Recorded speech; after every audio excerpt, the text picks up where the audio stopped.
Hello there, welcome to the first of the 2016 winter testing notebooks, and I thought we'd do a little bit of a focus on the top five first of all. Let's have a look at the new Mercedes and have a look at the airbox. This is something that the team just above the driver's head, Lewis Hamilton's head, the team are very keen on, they're very happy with.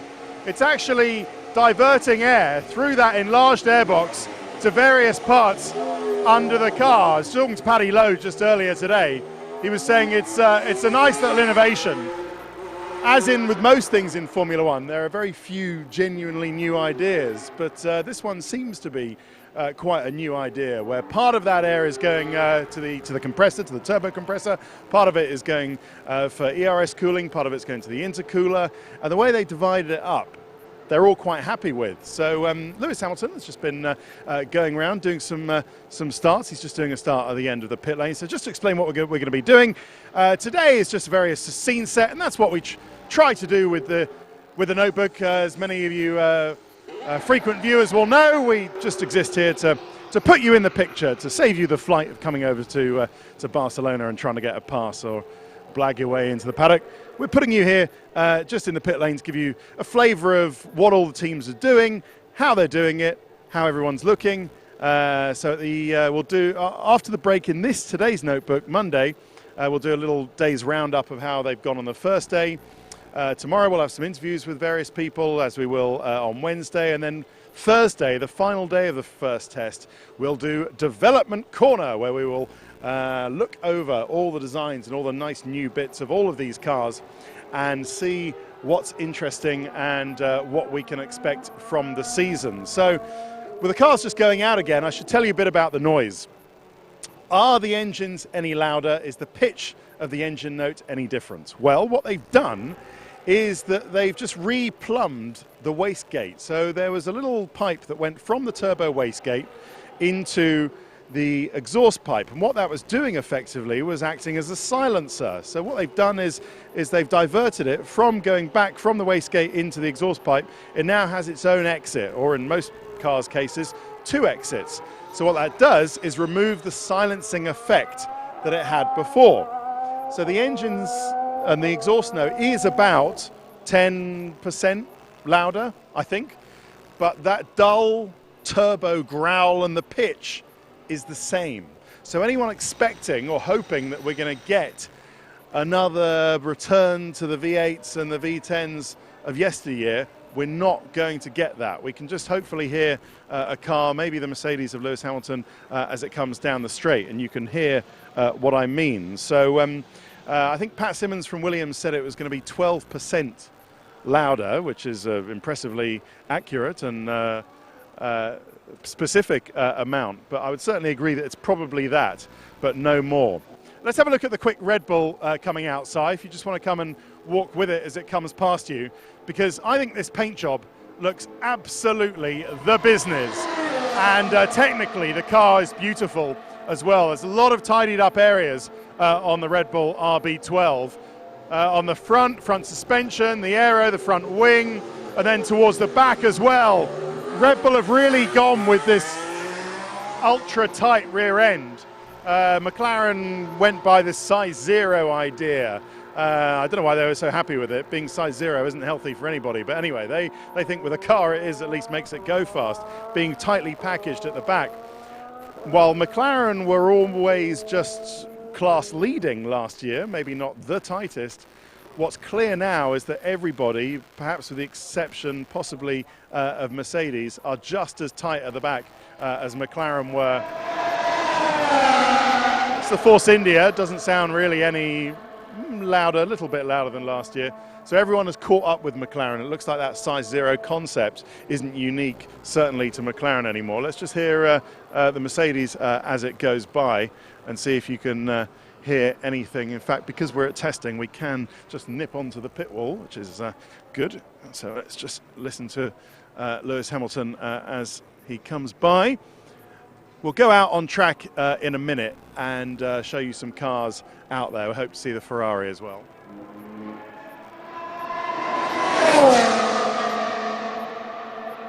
So there you go, there's the Mercedes. So it is a little bit louder, but the key thing about the wastegate is that it takes excess air from the compressor from the turbo. If you've got a turbo car, you'll have a wastegate.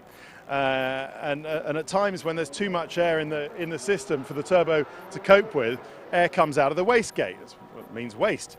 But the crucial thing is with these cars, as you've been following it from the last couple of years with these regulations, is that inside the turbo you've got a turbine running off that, which is the motor generator unit, H for heat, the MGU-H, and that is governing the amount of air in the turbo, and if there's too much, then that will just spin up. And so really, if you're using a wastegate, then what it means is that your MGU-H isn't doing the job that it's been designed to do. And so, or if you're using the wastegate, that means the MGU-H is broken. That's the other example, the other reason why you might be having exhaust gas pouring out of the wastegate, because there's too much for the turbo to handle. But that's what the MGU-H is there for. It's to take air, to use air in the turbo and actually generate electricity. So, well, there you go. That's about it from Mercedes. As I say, we'll have a look. There's a nice bit on the air intake, as you can see. Front suspension, much the same. Front wing, I think will change for Melbourne. Rear wing as well. So it's not the Melbourne spec that we're looking at. Lewis Hamilton himself, we will have already heard from. You'll have already heard from in Paddock Uncut, hopefully, as to whether this car is giving him a brand new, better feeling with the front of the car that he wanted, that he didn't have at the end of 2015. And I'll talk to Nico Rosberg and see how he gets on tomorrow. But I don't know, let's go out on track, shall we? And for our next little bit, we've come out on track, hopefully to see the Ferrari, which is currently doing some laps with Sebastian Vettel. That is Alfonso Celis in the Force India. We'll talk Force India a little bit later on, but the Ferrari is really the one that everyone's excited about. With this new, and it is a revolutionary Ferrari, they've ditched the pull rod front suspension, which wasn't really working for anybody, and they've gone for a push rod. Of course, for Sebastian Vettel, it's rumoured, prefers the feel of a push rod front suspension. It has better suspension kinematics, and here it is. Let's have a little look at it and a little listen to it as well. It sounds like he's not exactly pushing.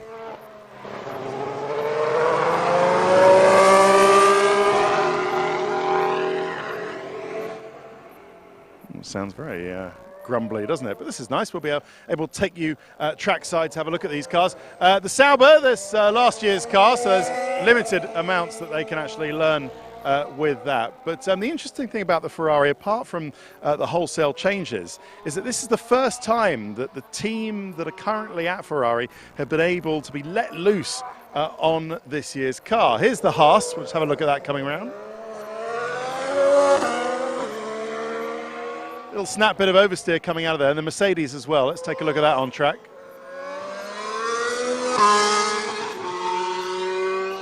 Lewis Hamilton's been doing a series of starts, actually, so he's not full beans on that. The Haas has looked very oversteery. They clearly haven't done much setup work on that just yet.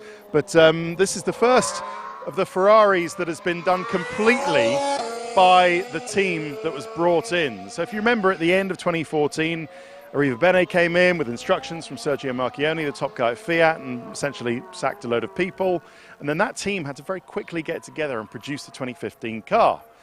What it means that now that team has had a whole year to produce this 2016 Ferrari. So that's really exciting. This is the first real project that they can put their name to. That is the Williams, and as Valtteri Bottas gets a massive snap of oversteer on the exit, we can talk a little bit about Williams as well. They've really gone with the, as McLaren have called it, the size 0 rear end, but they've taken it much further than they did last year. So that looks very interesting towards the back of the Williams as well, and they'll have a new front wing and potentially a new nose for Melbourne as well, we think. But let's just have one more shot of the Haas before we end this section coming through here. I'll just tell you about some other bits on the Ferrari, and that's the engine. Doesn't sound as loud as the other ones, the Ferrari engine, but does look to be a nice smooth power delivery, and they're getting some good results from that power plant at the moment. So we'll leave the track here and then go into the pit lane and see if we can find any other bits, particularly about the Force India. In fact, we might as well do Force India here. You can't really see too much change at the front, but there is a much tighter engine cover, a completely changed rear suspension, and a new floor as well. But they will start to bring changes to the nose. From the front, it does look like last year's car. It is definitely a 2016 car. They've had to do 2016 chassis anyway because of the new chassis side regulations. But you will see some new bits coming from their work out of the Toyota wind tunnel in Cologne. So while it might not look particularly new at the moment, there will be many more new bits come Melbourne on the Force India. Which just leaves us with Red Bull. And look, he's still here. Adrian Newey, the design junior. You haven't retired at all, have you? Well, you know, can't keep an old dog down and all that. Tell us, there are some lovely aero bits on the car. I've been having a look as much as I can. Really beautiful work. Can the improvements that I'm sure you hope you've made with aero make up for maybe what you lack in the power department? In truth, at the moment, no. I've often said that the regulations, the way they are worded, kind of gives the power unit manufacturer the biggest ability to make the difference. That's not to say the chassis doesn't make a difference, as you say. But I think our power unit manufacturer is kind of making good progress at the moment. They've made progress over the winter. Yeah, have you had a little bit more from them? Yeah, we definitely had a bit more. They're promising more for later in the season, so I think that's really encouraging, and looking forward to those upgrades. Okay, just briefly, we've been talking about some other stuff around Formula One. Lots of people have been interested to know whether the engines and the exhaust note sounds louder, but really we're talking about having a wastegate and the pipe coming from that. Are these cars, these power units, actually using a wastegate now? Because it's all governed by the MGUH, so really it shouldn't be any more engine note from a wastegate exit. Is that the case? It depends on your engine strategy. The biggest difference you'll probably see is in qualifying. Okay. So in qualifying, you're running what we call freeload, where effectively you drain the battery and you don't recover using the H, which allows you to keep the wastegate open more. So you might hear them a bit louder in qualifying. In the race, it's going to depend on the strategy of the power unit manufacturer, and it may vary along the length of the straight. Okay. All right. And the last thing we were talking about was Ferrari. They've come here with a new aero concept, especially a new mechanical on the suspension, push rod and pull rod. You've experimented with pull rods and push rods throughout many cars. What's the difference? Why have you always, at least at Red Bull, stayed with a push rod? Why does it help? Why do you feel it helps? You can never really see a huge attraction to a pull rod at the front. It tends to compromise your suspension geometry by going to a pull rod, so that's the first problem. Potentially there may be a very small aerodynamic advantage, at least that's what we are told why McLaren and Ferrari went down us in the first place. To be honest, we could see very little benefit when we had a quick look, but I'll admit we didn't spend very long trying to optimise around it. I just felt that overall, in the sort of eternal balance between aerodynamics and mechanical balance, then pull rod was a step too far. Yeah, okay, so you'd imagine Sebastian's probably happy they've gone back to a push rod. Probably, yes. Okay, brilliant. Adrian, we'll let you go. You've got plenty of other people to talk to. Thank you very much for your time. Join us after the break when we'll round up everybody's day here at the first test.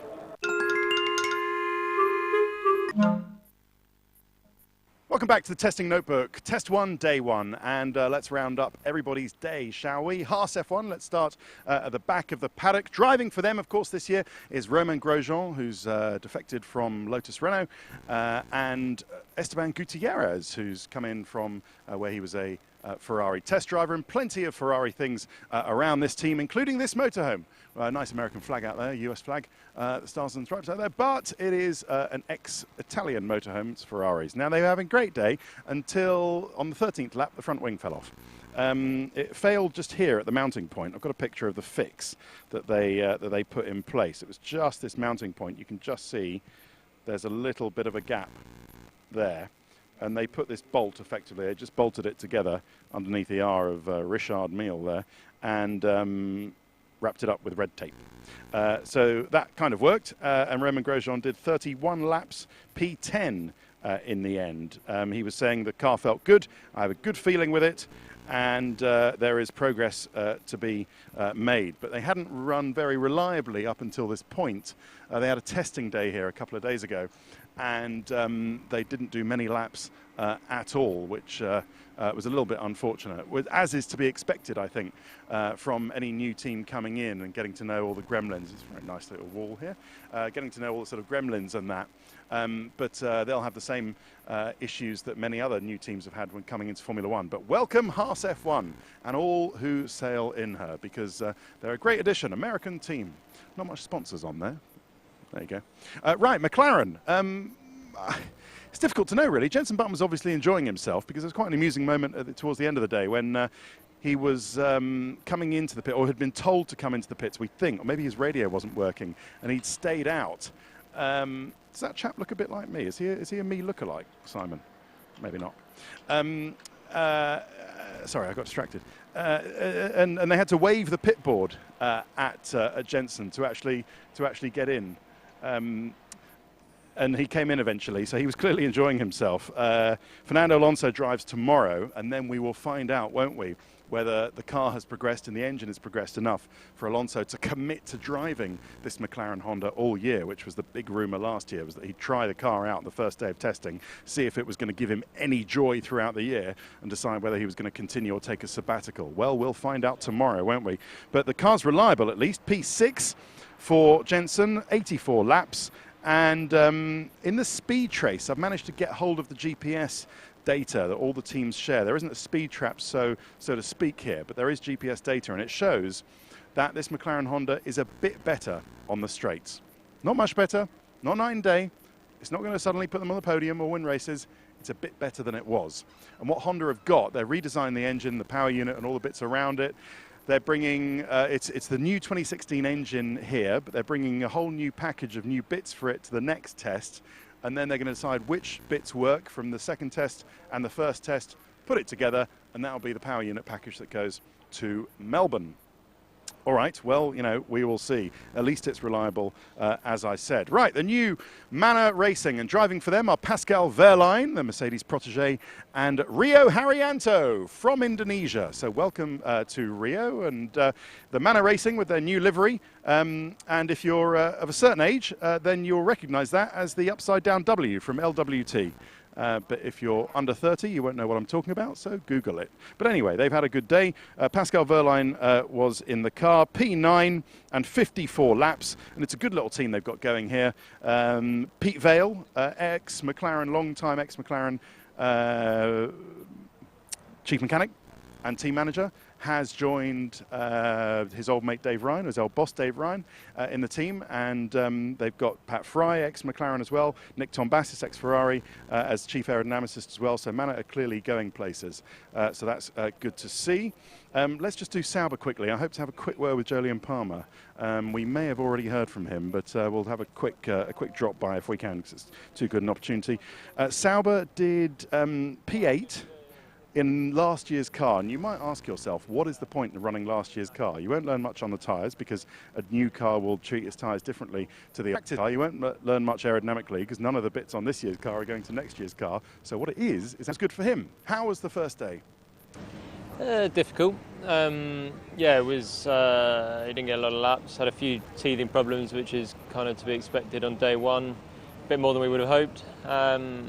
But yeah, we need to learn from it. Got a few laps in at the end, so hopefully we can crack on next few days. Good. Enjoy it. I think I'm in trouble, Si. I think he was meant to be somewhere. Dear. Well, that other guy was getting in. Why couldn't I? Right. Let's move on. Carlos Sainz for Toro Rosso. Well, that was it from Renault. That's what you heard. Not great, as you said. P11. Down in 20. Last. He was last. Jolyon Palmer. 29.3 and 37 laps. There's not much special aerodynamically on this car.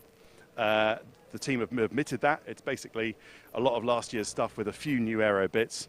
But such has been their panicked change from Mercedes engines to Renault engines with the late purchase of the team and the underinvestment recently, that it's really all that they could do to actually produce a car for the first test at all. So I think actually we've got to give them credit for being here at all. But you look at the car and you think, well, all right, that's tidy, but there's nothing new on it at all. There are new bits on it, and there will be new bits throughout the year. But Nick Chester and his team are working very hard to actually do that. They also have to go from the old steering wheel to a new LED steering wheel because of the radio restrictions. There are more restrictions on radio, team radio this year. and so they need more information on how much fuel they're using and fuel rates and charge rates and stuff like that. That the old style steering wheel, which with Lotus had last year, that all the others have with their big LED, LCD steering wheels. Anyway, right, let's move on. We've done Carlos Sainz as well. Nice car, by the way, the Toro Rosso. We'll see that in development corner at the end of the test. Beautiful car, some lovely little bits in there. Very subtle S-duct and same split airbox as Mercedes as well. Force India, well done, Alfonso Celis. I hope I pronounced that right. P7. No, he's doing 7, P5 at the end of the day, with 7 FP1 sessions he's doing this year at Grand Prix. He doesn't know which one, which race he's going to do is going to be his first. But Sergio Perez and Nico Hülkenberg continue to be the race drivers at Force India. I forgot to say that alongside Jolyon Palmer, it's Kevin Magnussen at Renault, if you didn't know that. Yeah, Celis, I've got to say, did a brilliant job. Sahara is still on the Force India, which I thought was quite interesting. As you can see on the trucks, that company is in a little bit of bother, to put it mildly. So I don't know whether they'll still stay on the car. There is on the driver's overalls a patch where it says Sahara Force India. It looks like it's not actually properly embroidered into the overalls. I'm sure that's not for easy removal, but have a look at it if you manage to see. We managed to pass Ferrari, which we shouldn't do. We should mention them because they were fastest today. Not the most laps. That honour went to Mercedes, but they did 69 laps for P1. And they've already done a filming day, so Sebastian Vettel said he was very happy, very easy to go straight out, and he was immediately quick. He did a 24.9 on the medium tyre. Last year, the best Ferrari did in the whole winter was a 23.2, and that was on a super soft, so it's a massive step forward. They think they can fight to the title to the very end. Sebastian Vettel, the key thing that he said, for me, in his press conference I've just come out from, he said it is a step forward. First impression is very positive, and the front of the car, I know I keep banging on about the front suspension and the push rod. You've already heard from Adrian Newey why the push rod is a much better idea with the pull rod and why Ferrari stayed with the pull rod for so long inexplicably. But Sebastian said yes, the front end felt good. The car felt good, and even though the circuit isn't the best in terms of ride, it was the front end felt very good, and so it is a step forward. So hopefully Kimi Raikkonen will feel that as well, because he's another guy who needs to feel a positive front end to get the best out of himself. So I think we're going to see with this push rod suspension the best of Kimi Raikkonen once again, which will be great for all you Raikkonen fans out there. Valtteri Bottas, P4, 80 laps. Not the new nose cone on the Williams. We might see that for Melbourne, but we might not. It's pretty much last year's nose and front wing, but there are lots of other nice new bits. They spent the day doing systems checks and aero correlation and everything like that. Daniel Ricciardo, he was P3 on 87 laps. A straightforward day for them. We've already spoken to Adrian Newey. You heard his, well, very truthful and honest view that even the car can be as fantastic as you like aerodynamically, it might not still make up the deficiencies in their Renault, Tag Heuer, engine power package. And they don't actually say the word Renault, they just say our power unit supplier. But it seems like Renault is a sort of banned word in Red Bull Racing at the moment, power unit. But at least Daniel Ricciardo, there are some nice bits on the car. We'll show you that on Thursday as well. There's a lovely little bat wing under the driver's legs. But they did have a few problems today on their way to P3 and 87 laps at 126.0, which only leaves us with Mercedes. And that's a nice little view in there, isn't it? And, well, look at that, 156 laps. And I know that they've already done a filming day at Silverstone that you would have seen on our channel as well. But to come here, day one, test one, and do 156 laps on a circuit like Barcelona is impressive. So they've certainly got reliability, they've certainly got speed as well, as they always have. But Lewis Hamilton was still second quickest, P2, a 125.4. But he did say that it all feels pretty much the same as last year. There's a definite family feel to the car. He doesn't know whether he will get the same feeling, the same not great feeling that he had from the car, 2015 car at the end of last season, with this 2016 car, the W07, because he has to wait until he pushes it hard, and then he'll find out if it has that same odd characteristic that he didn't like, but he doesn't know yet. But he says otherwise it feels very similar as far as a family generation of cars go. It all feels good anyway, and we're about to find out, go into this little motorhome and find out some details of the technical package, on which I will report tomorrow. So that is it. Thanks very much for watching. There's a big meeting in Geneva tomorrow of the strategy group and the F1 Commission, so we'll let you know what happens about that tomorrow as well. So don't forget, we'll see you tomorrow, 9 p.m. Sky F1. Bye-bye.